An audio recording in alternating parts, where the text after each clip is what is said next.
In the background there are people who are involved in the recount in Broward County. There's also, I have to say, I'm concerned about the electrical work in there. There's a lot of cords hanging. What are those? I don't believe that's OSHA approved. The races for senator and governor in Florida were both decided by less than 0.5%. That is why there is a legally mandated recount. Will this recount change anything? We're going to dig into those numbers and some other numbers. Joining us, CNN senior politics writer and analyst Harry Enten. There is something about Harry. Before we get to Florida, I insist we talk about Arizona, where Kyrsten Sinema looks like she is expanding her lead and may very well soon be declared the winner in that state. This is a huge flip if it happens for the Democrats. Yeah, it's a huge flip. I mean, you can see this lead is now heading towards 1.5 points. Ever since election night, Kyrsten Sinema's lead has started. In fact, she was behind, and then she took the lead, and it just keeps rising and rising and rising as more ballots come in. Remember, a lot of mail-in ballots in that state. And yeah, you mentioned it. It's a huge deal because this is a state that hasn't elected a Democratic senator since 1988. And it's a state that Democrats want to play in 2020. And it's not just this race where Democrats are doing well. In the Secretary of State's race that was called by some people, in fact, the Democrats taken the lead there. So this may be the future of the Democratic Party in the Southwest. Kyrsten Sinema leading the way. Okay, and Florida, the Democrats in Florida are hoping that's their future, but it's a much tougher road to hoe. Yeah, so let's take a look at the vote counts first, and then we can get into sort of the rules of the game. So in the governor's race, what we essentially have right here, and I made them put in these extra decimal points, you can see... For extra confusion. For extra confusion. I'm a math guy. No one else is, but I like my math, so we're going to do it. It's my morning segment, so here we go. So you can see right here that this is seems like a pretty small lead at 0.41 percentage points. That's actually a pretty large lead in the overall vote count, right? 33,684. In the Senate race, we have a slightly smaller advantage right here for Rick Scott, the Republican candidate, as it was for DeSantis, the Republican, the governor's race. It's just 0.15 percentage points. But again, 12,562 votes. That's a pretty substantial lead. So what are the rules on a recount, right? So a machine recount, which is what we're going through right now, is you were talking about it, right? 0.5 percentage points.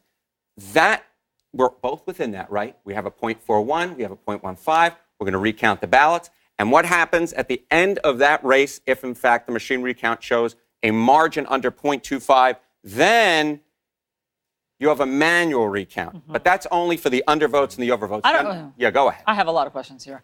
Okay. Ask me all the questions you want. Okay, go back to the machine. That's what's happening right now. We are in the middle of a machine recount. Right.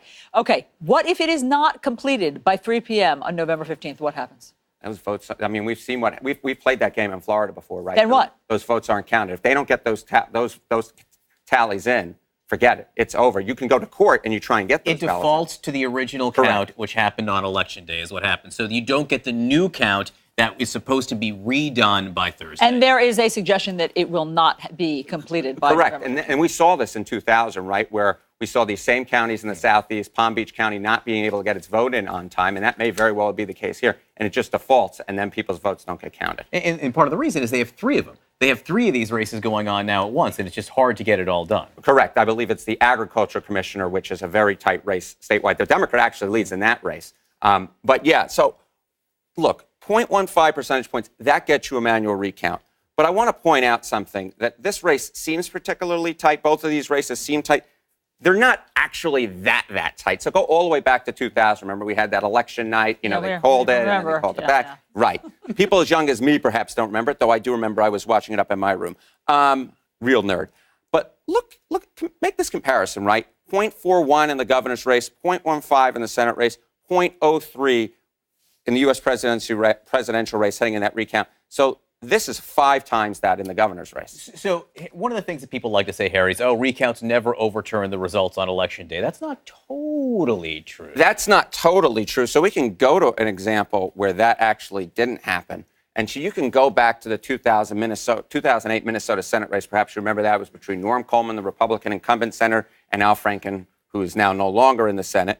And before that recount took place, Norm Coleman, the Republican, was ahead. In fact, he was ahead by more than this on election night. And then before the recount, when it was the certified vote, he was still up, but it was 0.007 Percentage points. Yeah, but just tell me how many votes that is. How many votes flipped it that year? That was less than 1,000 votes. It was like 300 votes. He was up by maybe it was something. So there's no precedent for 33,000 votes. The difference in the Florida governor's race. No, there isn't. The one thing I will say, of course, is we're dealing with a lot more votes in Florida than we dealt with in Minnesota. There are a lot fewer people in Minnesota. People apparently prefer the warmth of Florida than they do. That's what you're taking away from this segment. Exactly. But to me, it doesn't argue against doing the recount. The recount is mandated by law. They're doing this because I'm trying to manage expectations. Right. Yeah, I think that's important. That's very important. It is very, very, very unlikely that this will overturn. In fact, Bill Nelson will need more than seven times as much of the recount margin of flip as compared to Minnesota in order to win this race. That seems unlikely. Doesn't mean they shouldn't do it, though. No, they should count the votes. Maybe there's something going on with the machines. That's what Mark Elias, Nelson's lawyer, is arguing. I just don't think it's particularly likely. Harry Enten, there is something about you, I'm told. Thank you so much for being with us. Thank you, sir.